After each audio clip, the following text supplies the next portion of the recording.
Tyler, brought to you by Paranormal Inc., right here on WLFE DB Radio.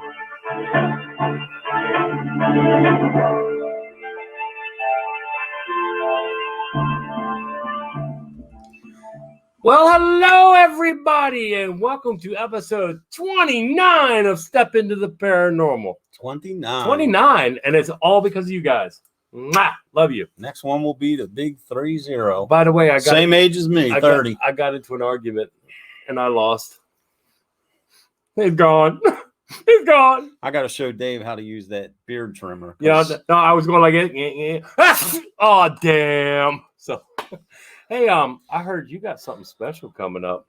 Yeah. Next week. Yes. Something real special. Yes. Get a load of this. It's even more special than Dave. I'm not special. For those of you that, including myself and David Seiler, that are fans of the Travel Channel's Haunted Hospitals. Good show. I will be leaving Tuesday for filming for one of the episodes. Nice. So it's going to be an exciting journey. He got a story.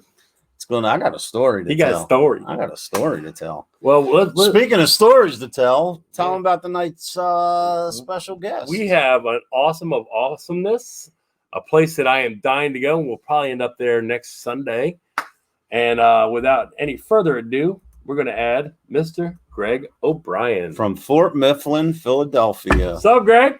Hey, guys. So tell us a little bit about yourself. Tell us about a little bit about the fort, what's going on there, some of the neat stuff. Well, I've been got into the paranormal really because of the fort. The first time we spent the night, it was way before it was even famous for paranormal with the with Boy Scouts. Mm-hmm. And man, everything you can imagine happened that night. So that's when I really got into the paranormal, and then I started volunteering at the fort, and eventually I got asked to be the paranormal host there at Fort Mifflin. Awesome. How long you been hosting there, Greg? Really, officially just 2 years. Before that, I would be helping out with all the paranormal, and doing the ghost tours and everything. But officially, the host for the last 2 years. Wow. Nice. I actually took an interest in Fort Mifflin. I guess maybe 15 years ago. Did a little bit of research on it, and shortly after, by chance, I started seeing it on TV shows. And man, when a few weeks ago, as you can recall, New Jersey Paranormal Investigations asked me to come along as a guest. They hosted an event there with you, and man, it was exciting. I couldn't wait to get there. And I had so much fun, and definitely looking forward to coming back. It was bigger and more than I ever anticipated. You know what I mean? Yeah, that's what a lot of people don't realize, the size. I mean, there's 40 acres total of land, and a lot of it is outside the fort. But the fort is so big with all the buildings. Mm-hmm. And we have groups come in and they go, "Oh my God, I didn't realize how big it was." And they don't, they want to run static cameras and cables, and they have nowhere. They can't run the cables. They don't have enough, and they think they after one night they say we got to come back again because we only could cover a small area of the fort. They couldn't really do a good investigation. They'd get in one area and it was active, and then they didn't get to anywhere else. So, yeah, the size does overwhelm a lot of people. And I tell you, the coolest thing, like when we were getting ready for the event and whatever, I was wandering around, and just the view of the place. When you look out over and can see Jersey, and I mean, the view just had me mesmerized. Nice. I mean, I was snapping pictures like crazy. You know what I mean? Yeah, I mean, we're right on the Delaware River, and it's amazing. We're right by the airport there, but the wildlife we get, it's like a nature preserve there. There's deer, fox. We had beavers that were dammed up the moat that we had to relocate. No kidding. Yeah, we had it's a funny story with the beavers. We had the game conservation people come out and they set the live traps to get the beavers. And when they came back out, the beavers had used the traps in their dam. So it's like the Angry Beavers cartoon show, you know. So Wow. they had a time to getting them out of there. But yeah, you name it, fox, possum, raccoons, deer. We even had some coyote howls. I think they Wow. started, that night when you guys were there. We had some of the howls. So Yeah. um, Yeah. there's a lot of wildlife there, and it's just a nice little isolated part of, right outside by the airport. Now, I know you all had an event there last night. How'd that go? That went really well, and it was it doesn't disappoint. I just say with we've been as before during we just opened up to the public in the middle of June, and we just had the grounds opened up, and we still just have closed up the buildings um, for the public, and just been opening them up for the investigation. So we open them up, and it gets very active because I guess they're happy to see people coming in. But we open up the casemates for the public now. But again, we're following all our guidelines with the mask and Yeah, when I was up there, it was so safe and thought out, and I mean, anyone that's going to be coming up there, I mean, this whole madness thing shouldn't even be a concern. I mean, they ran it so well. Actually, a very good friend of ours, James Houston, he was part of the investigation last night, and he used the same exact term that you just did, Greg. He's actually on watch right now. Okay, he made a comment about investigating there last night, and his exact words were, Fort Mifflin never disappoints. Yep, he said it was awesome last night. Yeah, I was talking with him, and yeah, it never disappoints. Yeah. Now, let me ask you, because I mean, a lot of the places that we go to a lot or host events or whatever, we got a question real quick. Is Classmate 11 now open? Because it was closed 3 times when they were there. That came from Carmen. I'm going to butcher your name, but Tummelin? The Casemate 11 is still closed to the public, but we open it up for our investigations. We just limit it to 2 people at a time to go in there because it's so confined.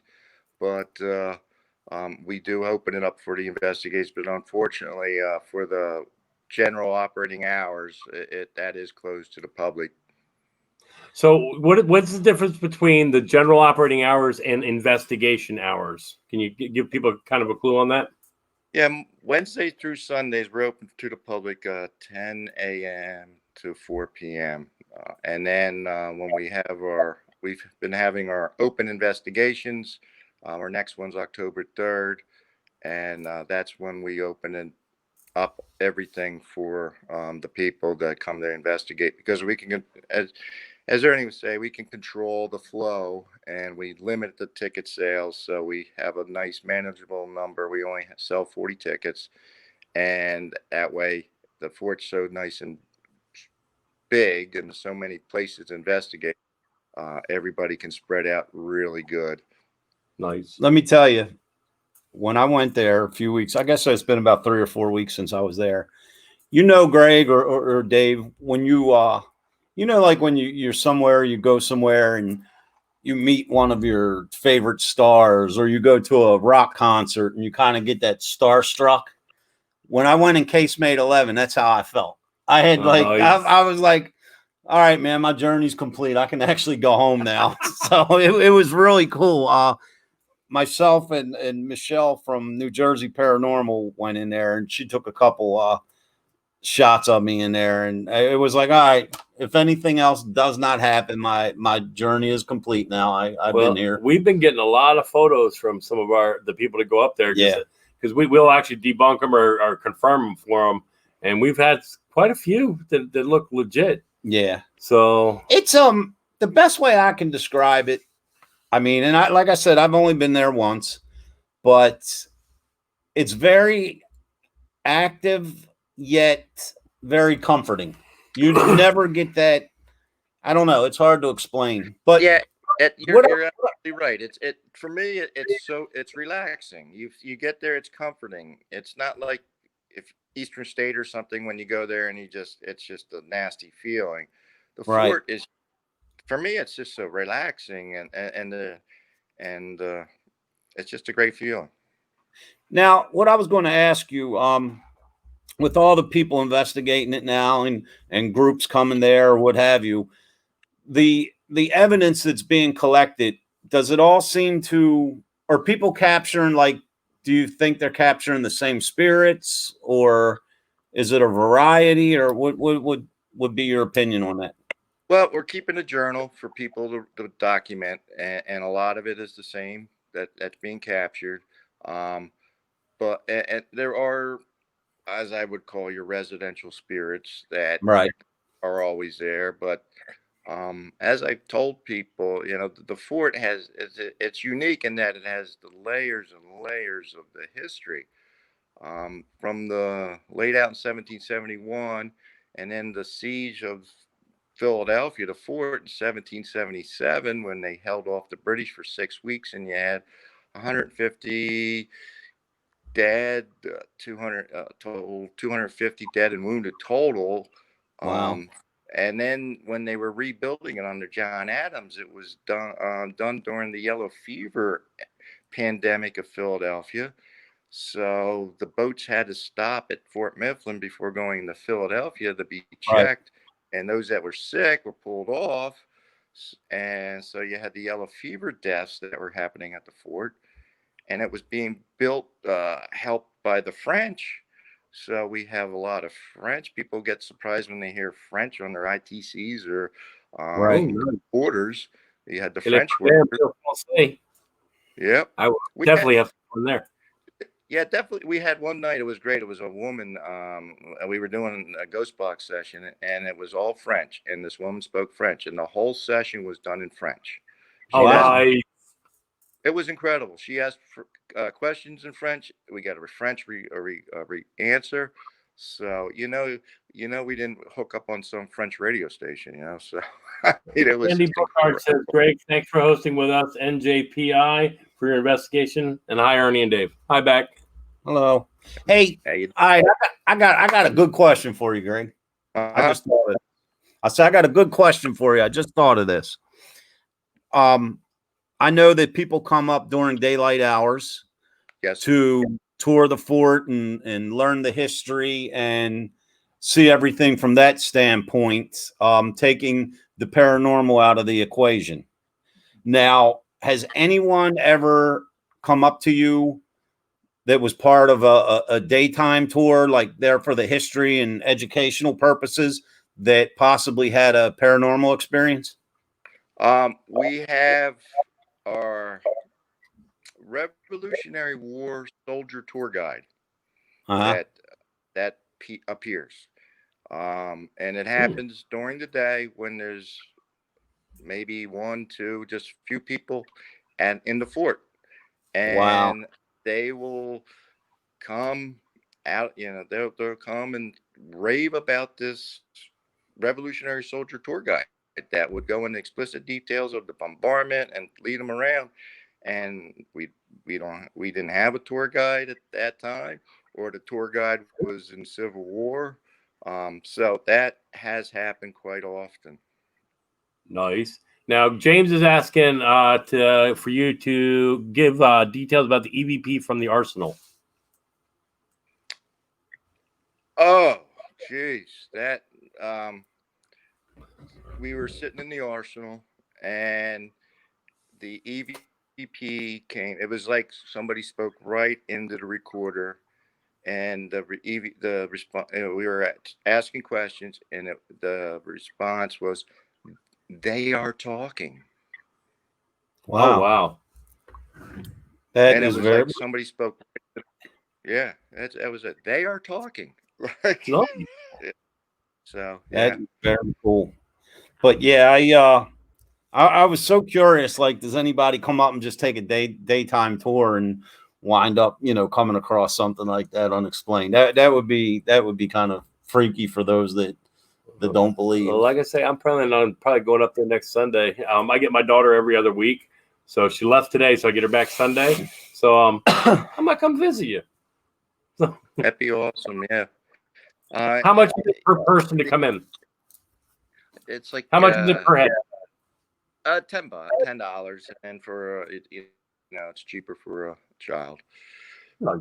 So Nice. it's well worth it. Bring a lunch. We have a nice picnic area. Bring a lunch, sit down, and enjoy. Spend the day. We got the nature trail now opened up that goes out to about quarter of a mile down the river. There's the old, we call them the upper batteries. It's the defensive works that are outside the fort. And there's casemates down there too. Nice. I tell you, I tell you what crossed my mind when I first got there. It was a hot day. I'm driving up, and of course, I'm always drinking a lot of water, as I always do. So, like when we first get there, man, first thing I had to do was run to the men's room. So I think it was either you or Michelle told me where it was. And as soon as I got to the men's room, I had a flashback when I saw the episode on the original Ghost Hunters when Tango saw the person. It looked like they were getting ready to walk out of the rest of the ladies' room and go back in. And I was like, oh, wow, this was exactly where it happened. Wow. Yeah. One of the people out there regularly, she actually sent me a photo. It was in a building with a whole bunch of benches. And there was like a round top. Yeah. You could clearly see something. Where's that? Casemate 5. Yeah. All right. In the upper right, she took a couple photos, and whatever it was, it moved. And she's actually watching right now. So Carmen. But yeah, so they've come up with a couple pieces of good evidence there. We had a lot of we do get a lot of light. Go on. Go ahead. I just saying we do get a lot of weird light anomalies. Right. We Casemate 5, Michelle and I were in there, and we wasn't doing nothing too complicated.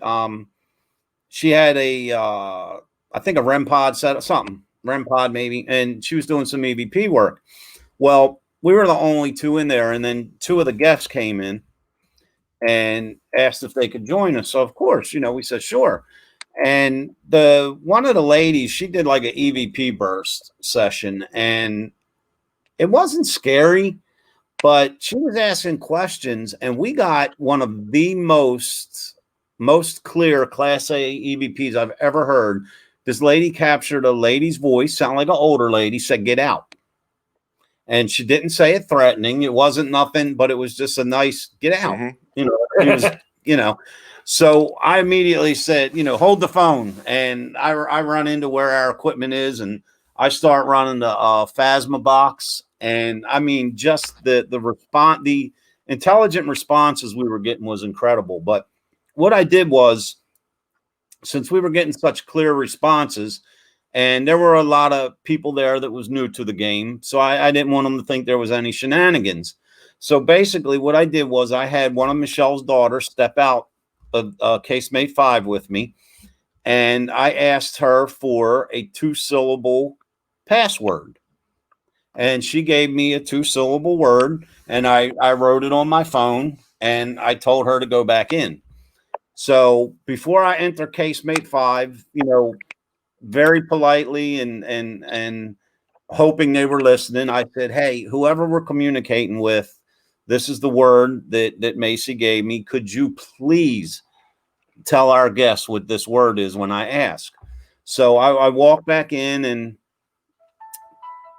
hey, we got a call coming in, Greg. Stand by. I got to finish that story, All but right. we got to take. This is somebody you'll know. Hello. Hello. Hey, is this Bill? Yes. Bill, you are live on Step Into the Paranormal with Dave and Ernie, and we got Greg on here with us. How we doing? Hey, Bill. Bill, you are live. Doing good, Bill. Hey, Bill, turn your mic down because you're getting feedback on us. Okay, we'll turn it down. Hey, good evening, guys. How we doing? Hey, man, we hear you got a kind of a good story you can share with us real quick. Yeah, we've known Greg for several years now and have investigated with him at Fort Mifflin numerous times. Over the last investigation in July, we were in casemate number 5, and Greg's REM pod went off several minutes nonstop, kind of like Morse code. Right. Then another couple had a REM pod on a wooden bench, and we caught a stick figure on the SLS camera. Nice. Trying to kick it off with his foot, and every time she got near him, she would either feel a cold spot or electricity going through, and then Greg captured some orbs at the same time with his digital camera. Just simply awesome. Nice. How many times you been there, Bill? Yeah. Oh, probably a dozen. Wow. Yeah, probably a dozen. Go ahead, Greg. I had my infrared camera, and these were really, they weren't typical. I'm not an orb person, but they were like a green light, and it moved. It would move, Right. and it moved with how that stick figure was going, and Right. it was just I never picked that kind of image on an infrared camera before. And this was in casemate 5, correct, Bill? Correct. That is when you plan on going back? We'll be back there on October 3rd. That's the weekend of my birthday. Wow. Nice. Maybe we'll have to come up there that night. Keep me posted on that night, Bill. Okay. Maybe we can join you. Hey, man, we appreciate you calling in, and hopefully we can see you up there in October, man. All right. Thanks again. All right, brother. You take care. Thank you. Thank you. Bye-bye. Take care, Bill. So, Greg, can you give us a little bit of the history of the fort? Hang on. Oh, pardon me. I gotta finish. Story time. I gotta finish telling Greg his story. So I give Macy she gives me the 2-syllable password. She goes back in. So I'm just asking the spirits, please, can you repeat this for our guests so they know you're here and everything's cool. So anyhow, we go in and I'm just asking, basic questions or what have you. And then I said, hey, look, this young lady just gave me a 2-syllable word. Now, for those familiar with a Phasma box, it operates kind of like a Echo Vox, but it doesn't have none of the background, noise, none right? of the phonetic sounds. It's just when they want to come through, they come through. And very distant, you could hear a response. And one of the guests, I've never met him before. He goes, hey, I heard that. And I said, all right, don't say nothing. Keep your thought. So I asked once, I continued on with my series of questions, and then I went back to it. And I said, hey, could you please repeat the password one more time to be certain? And Wait, I'm going to get psychic. It was yellow. yes. Hey, Michelle told me. Oh, Michelle told me. So the man, the same man goes, he said yellow. And I completely ignored him and went on with questions. And I didn't reveal that was the word. So about another minute or two in, I said, okay, we're getting ready to end this session. Could you please reiterate one more time what the password is? And once again, it said yellow. I can figure it out. Yellow. And I went around and I pulled it up on my phone where I had typed it in before I entered casemate 5 and showed everybody yellow on my phone. And at that point, like, the entire group was so into it that it was unbelievable. Nice. It was a lot of fun. Nice. Sounds like casemate 5 has a lot of activity. Yeah, I mean, it was responding. Like once that lady captured that EVP and we kind of acknowledged it, it was like it came to life. I mean, the meters that Michelle had set up were all going crazy. And then, of course, the Phasma box. I mean, when we were asking for names and places, it was giving it to us. And you know how the Phasma box works. That's exactly. not a lot of mumbo jumbo. Right. You don't get a lot of background noise on it. Yeah. So that was definitely a high point of the night for me. So tell us a little bit about the history of Fort Mifflin. When was it open? What was it for? Why was it for? All right. It was laid out in 1771 by the British to protect the city of Philadelphia. At the time was your largest English-speaking city in the British, the colony. They ran out of money. 1773, they didn't completely finish the fort, and then 1774 1776, of course, when we had our Declaration of Independence, Ben Franklin raised money to work on completing the fort. The British had fortified it was granite, and but then when the Americans worked on it, it was to finish it up with just mud and logs and earth embankments and everything. And then there, like I say, they had the siege of 1777, where these men were basically on a suicide mission to hold off at all costs the British, because the British had already occupied Philadelphia, and these guys held out for 6 weeks, and then eventually they just ran out of ammunition and everything. Everything, they were just getting obliterated. They were getting pounded by 1,000 cannonballs an hour by the British. Wow. So it was your longest active military fort in the United States. It was active military fort from Revolutionary War all the way through the Korean War. It was decommissioned. Well, it was deactivated in 1954, then decommissioned in 1962, given to the city of Philadelphia. Um, Civil War, it was a military prison. Now, when this was rebuilt again, as I said earlier, under Adams, the casemates that we're talking about, they would have been the bomb shelters for the troops. There's 5 casemates underground. One would have been for the soldiers. Then there's 3 small ones, 2, 3, and 4. They would have been used for storage. And then casemate 5, which we've been talking about, that would have been for the officers. During the Civil War, Fort Mifflin became a military prison, and it earned the nickname Lincoln's Bastille. The conditions were horrific. Casemate 1 became Confederate POW cell. These were the POWs, Confederates that were captured in Gettysburg. So they were marched all the way to Gettysburg, all the way out to Fort Mifflin. Casemate 5 would have been your Union prisoners. They would have been your deserters, any of those guys that were charged with crimes from the Union. They were thrown in there. And in those casemates, 1 and 5, there would have been 200 men shoved in those casemates. Oh, wow. And they would have been just, dirt floors with some wooden planks over them. They would be 1 bucket for the 200 men for their waste. So basically, they just would lay down and sleep on their own waste. And the 3 smaller cells that were used for storage became political prisoner cells. There would have been 45 men stored in each of those, and they were civilians. There was a group up in upstate. It was called the Fishing Creek Confederacy. These guys were against Lincoln. They didn't want to report for the draft. 53 of them were rounded up and sent down to prison. There was a group, if you know your history, Molly Maguire's, the Irish mining uprising.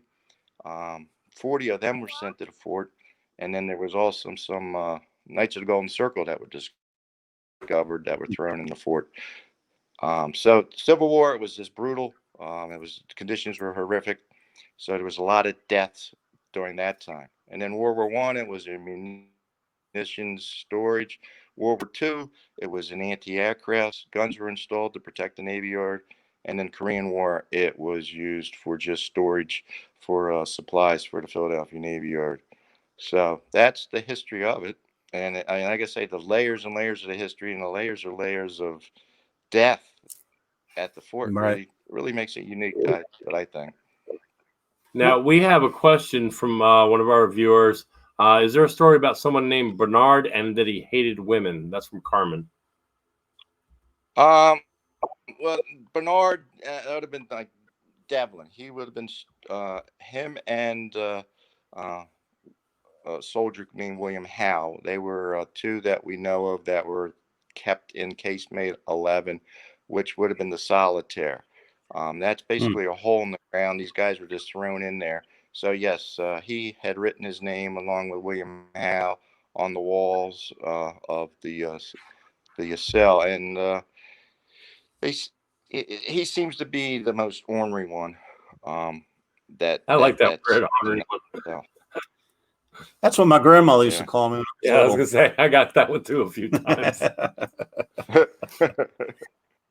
I tell you though, for those, I mean, of course, this is a paranormal radio show, but as far as Fort Mifflin, I mean, even if you're not into the paranormal, and like Greg said, that you can come up and have a picnic or whatever, it's just an amazing place in general. Well, I mean, I can't wait for you to go there, man, and see the lake. The thing I like though is the book he's using for people to register. That's cool for confirmation. Yeah, that is amazing to me. That is brilliant. And by no means am I'm making a comparison, but the only thing I have to compare it to, it kind of put me in mind like when we go to Fort McHenry, like because we live not far from Fort McHenry, and it kind of has that same. It's just a aura about it when you go there. I guess because of everything and all the history, you know what I mean. But that's a really cool place. So hello to Margie. She's saying hello from across the pond. What pond? The Atlantic. I know. Is that Stevens? You are international now. Colette is asking, where is it? In other words, where is Fort Mifflin? Can you be a little bit more specific for her? It's outside of this, downtown. It's right by the Philadelphia airport. If you know the airport, it is in the back, behind the airport, in the back. So it's on Hog Island Road. There.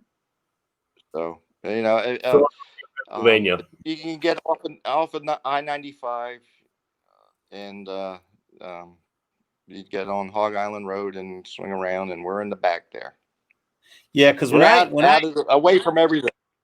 Yeah, it is, because when I came up, man, it was just, and it didn't take me but hour and a half, maybe, straight up 5 till I get there. And of course, once I got there, I got lost, which even with a GPS, I get lost, and story of his life. I was on the phone and they were like, "What do you look around? What do you see?" And I'm like, "Airplanes."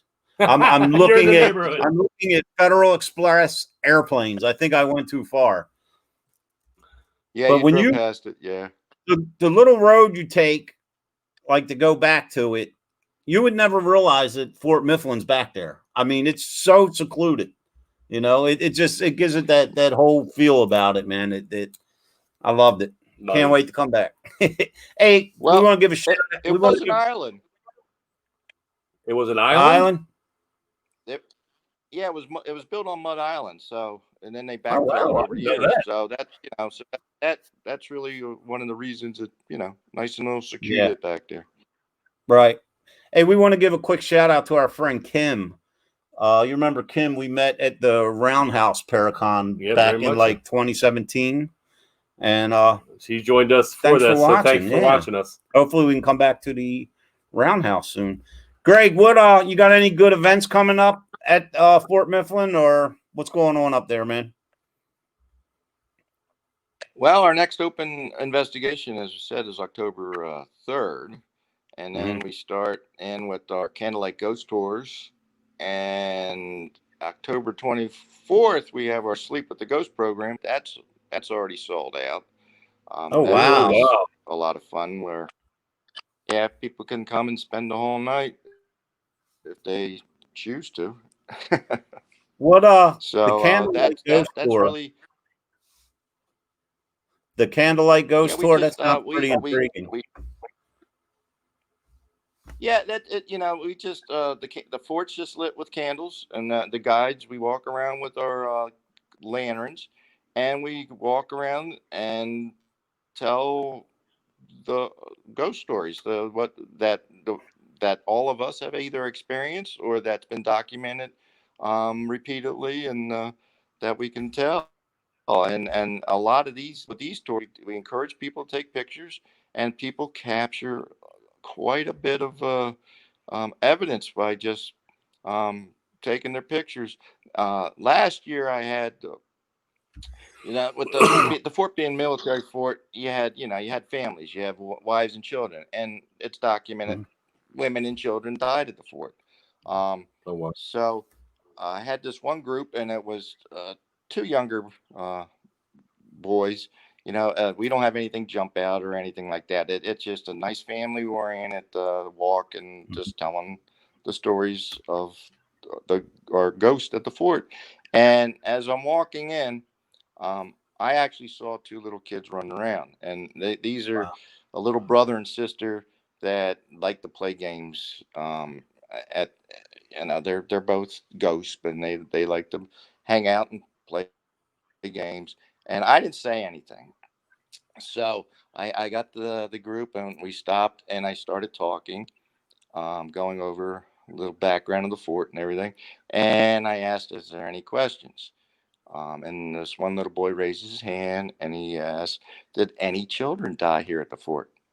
And I had the big grin on my face, and I knew what the answer was going to be when I said, I told him, "Yes, we had children die here at the fort." And I asked him, "Why do you ask that?" And he goes, "When we came in, I saw those two little kids running around." And I said, "Well, welcome to Fort Mifflin. You met your first ghost." Wow. Nice. Hey, Greg, so we just had some people chime in that are watching live from Ireland, Midlands, Ireland. Midlands, Ireland. Now we have a question from a Hey, Facebook user. When do you do reenactments? they do reenactments. We do them all through the year. Um, the next big one will be our siege weekend in November, where we have the reenactment of the siege with the British. But we do Civil War, we do World War I, II. We do the Western Eastern Front, and then we do the siege in November, December. We have the Battle of the Bulge reenactment at the fort. So Nice. all the information is at the website fortmifflin.us, and you go to the events and you can see. But yeah, we do all the reenactments since again, the fort was active from the Hmm. Revolutionary all the way through the Korean. We have our reenactors come. Does do you think the reenactments does that stir up activity or? It does. It really does. That time when I came with the Scouts the first time, and like I say, the year before the original ghost hunters showed up at the fort. Hmm. We were there the weekend after the siege weekend. This was in Hmm. November, Hmm. and I'm telling you, it was nuts. I mean, that's the first time I heard the screaming lady. There was people running around. You hear footsteps. The adults, and us are running around trying to make sure, doing head counts of kids that they're not moving Oh, and running around. We were chasing voices. It was incredible. what is if you had to, and I'm sure you have many, but what would be your most memorable paranormal experience since you've been at the fort? Is there any that's just come to mind right away? Yeah, two of them. When I had, we were sitting in the powder magazine. We were sitting on the ground in a circle, Hmm. and we're doing some EVP sessions. And all of a sudden, the person to my right um, went forward, like it was pushed forward. Then Hmm. I had this burst of energy go through me, and the person on the left got pushed backwards. So I was like, Wow. something came, Oh, wow. pushed the person on my right forward, went through me, and pushed the one on my left back to get away. Oh, Um, wow. Also, yeah, that was my first time anything that energy like that. And then Hmm. I was sitting in the West Sally out. Somebody climb over me to get to the top bunk, and then they climb back down over me to get off. So that's my Oh, two. wow. I mean, I've seen full bodies, I've seen shadows, you name it. I mean, it's happened. I have a question for you. All right, so I'm former U.S. Navy. Have you ever had anybody come in there in military uniform or military garb that's had an experience that they weren't actually expecting? We, we- um, well, it was. I can't call offhand, but the reenactors uh, do experience why they're there. Wow. Nice. But yeah, Wow. yeah. I mean, when World War One and Two and everything afterward, that was all Marines station there. Mhm. It was and because the Philadelphia Navy Yard was right up the river. You can see the Navy Yard from the fort. You can actually see the retired JFK aircraft carrier that's mothballed right there right now. Wow. So it was under Navy jurisdiction. So you had the Marines there. Wow. Oh, I'm definitely going to be. I tell you, I'm Dave, excited. you're going to like it. I'm 'cause excited. I know the things that you like and enjoy, and Fort Mifflin is just. Well, you know, I love Fort McHenry. So, like I say, I'm former U.S. Navy. So, I love old forts. I've been down to New Orleans and investigated some forts down there. So, I'm excited. yeah, it's going to be great. Greg, Well, we really appreciate. yes. Huh?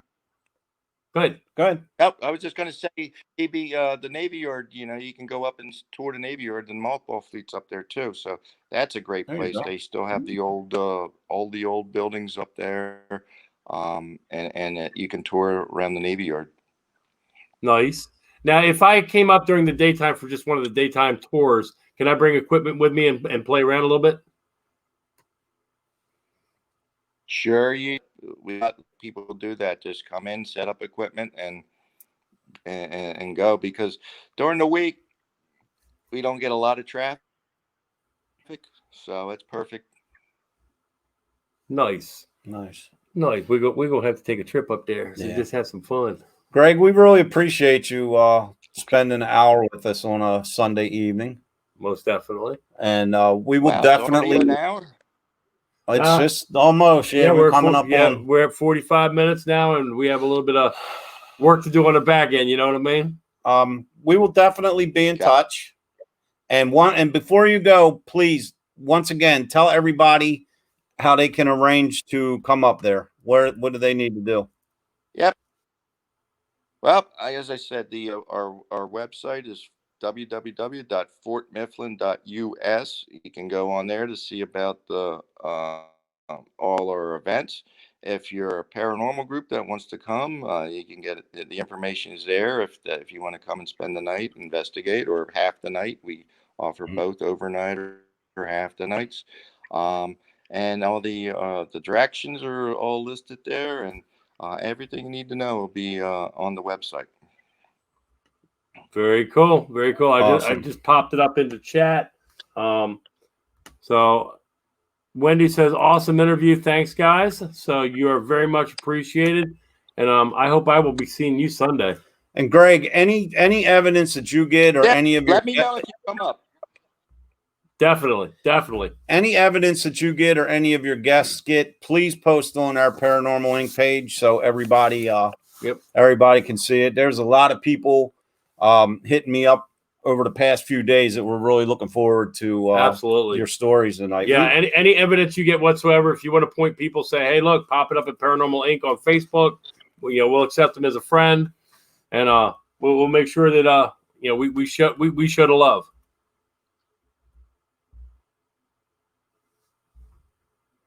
Will do. I'm sure I get you the one picture we had of a fourth grader took on, and it's a full body he caught that it pretty incredible. So I'll make sure you guys get that.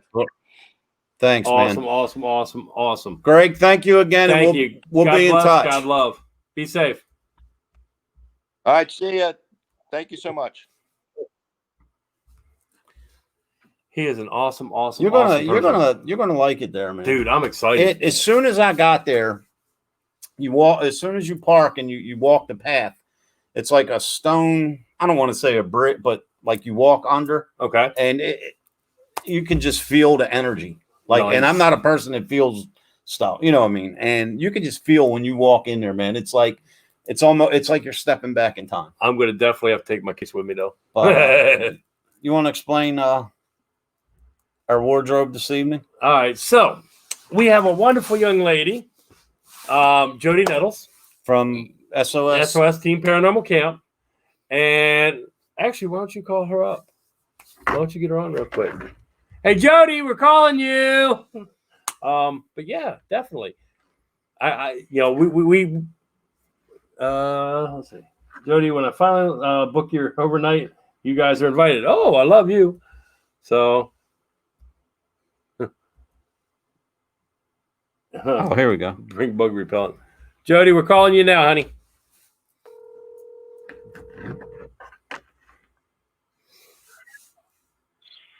Hi, Ernie. Hello, Jody. Now, how you know it ain't me? Because Hi, baby poo. How you doing, beautiful? we just wanted to call and thank you for these shirts. Awesome shirts. Awesome shirts. You guys look so handsome. We look uniform. Hey, I have to stop at the store on the way home, man. I'm gonna have to go into a bright pink bitch club shirt. I know, you're so handsome. Oh my goodness. How you been, Jody? I've been great. I missed you guys. Yeah, it's been well, yeah, I haven't seen you since Gettysburg. What was that, 3 weeks ago? 2 weeks Yeah. ago? 2 weeks ago? 3 weeks ago? And I didn't see Davy Pooh.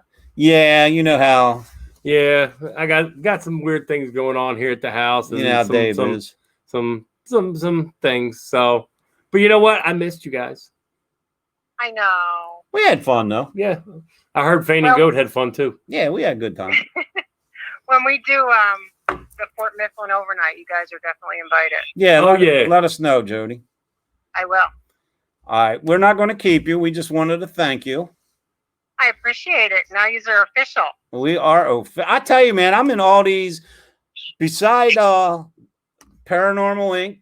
project with David Seiler, and then we have the Old Bald Dudes Paranormal with me, Haney, Julian, and Porter. And I was left now out of I'm that in. one. Now I'm in the bitch club.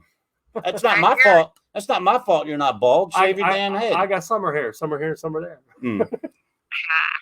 Well, I think you guys are official bitches, and we're proud to have you. I've been telling Dave that long before he was accepted Yeah. into the club. So, hey, Any man that gets one of them shirts is really happy to have one. So you guys, it's a limited group. So good. And be sure to tell everyone at the Teen Paranormal Club that we say hello and send all our love that way. Hey, Fane and Goat is watching. Hi, Fane and Goat. I will tell them all because they love you guys and they can't wait till camp next year. Keep us posted on everything, dear. I will, dear. You guys are invited. You know that. All righty. Bye. Love you, bub. Love you. Bye.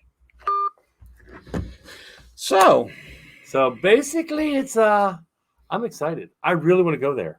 I yeah, really Fort do. Mifflin, man. I tell you, we had a good time, man. It was nice. And like I said, you always have that creep factor when you're investigating. Oh, always. But it was so like a welcoming, like, I don't know. You just have to tell me what you think when you go there. And we will be back there soon.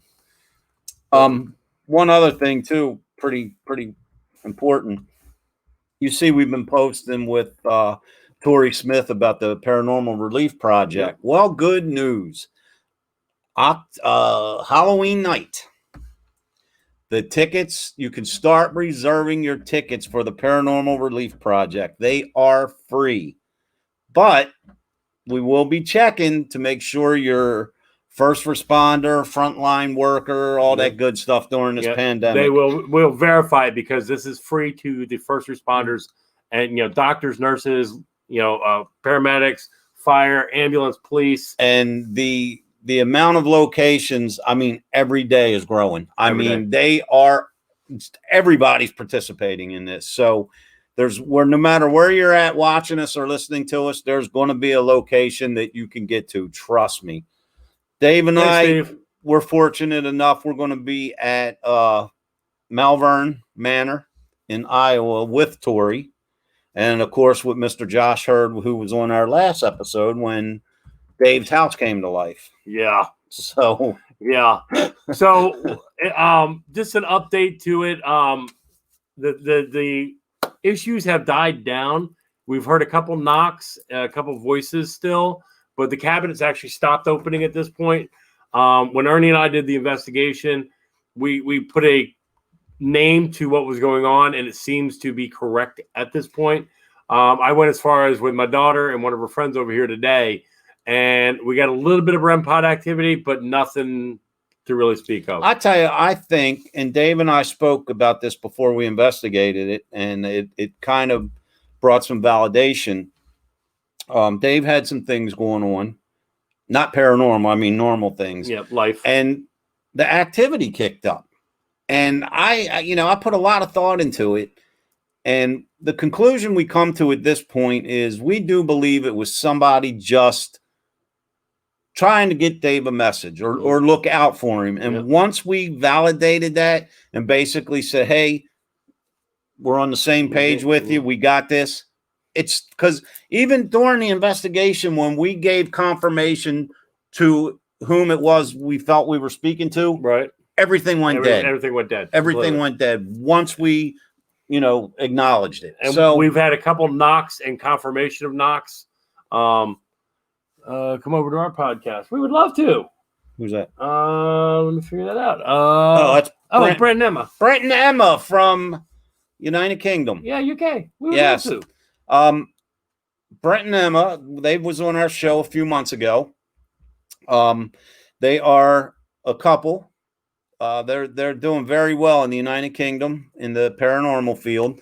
And I believe as of yesterday, they were offered their own podcast. So definitely want to check that out. Their site on Facebook is B Paranormal. BE.paranormal. So BE find them, paranormal. subscribe to them, love them, show them the paranormal love. They're real good. And real good people. if you mention us, it's a half off price. Well, Mr. David Seiler, you got anything else? Well, I just want to tell you guys, keep your eyes on the Travel Channel. Season 3 of Haunted Hospital. Someone's going to be there. It's confirmed. He's going up to shoot. He's leaving here Tuesday and coming back Wednesday night. Maybe. I might just decide to stay. Oh. Maybe I'll relocate. Well, fine. Be that way then. All right, guys. We love you. Thank you, as always, for tuning in. We're at 55 minutes, so we're going to give you 5 minutes of your day back. Mwah. Thanks again, Jody, for the thank you. We love you. And, guys, be safe. Fainting goat, stay fainting. One love, y'all. See you in 2 weeks. You've been listening to Step into the Paranormal with Ernie Atwell and David Seiler. Thank you for listening, and listen in next week for another topic and more great guests, right here on WLFE DB Radio Network.